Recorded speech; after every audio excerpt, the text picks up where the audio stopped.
Müdafiə Nazirliyi Mərkəzi Hərbi Həkim Komissiyasının sabiq rəisi Rasim Həsənov saxlanılıb.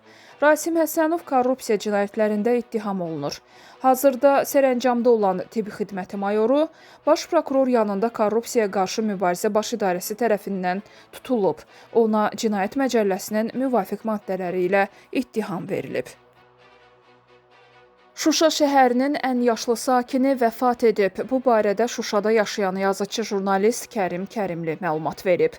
O bildirib ki, şəhərə qayıdaraq yenidən məskunlaşmış ən yaşlı sakin olan Əmir Teymuroğlu Quliyev Şuşada dünyasını dəyişib. İşğaldan qabaq Şuşada avtobus sürücüsü işləyən Əmir Quliyev doğma şəhəri azad olunandan sonra geriyə qayıdan ilk sakinlərdən idi. Ötən ilin iyulunda ailəsi Şuşada onun 90 illik yubileyini qeyd etmişdi. Əmir Quliyev Şuşanın qədim və məşhur Mirzə Həsən qəbirstanlığında dəfn olunub.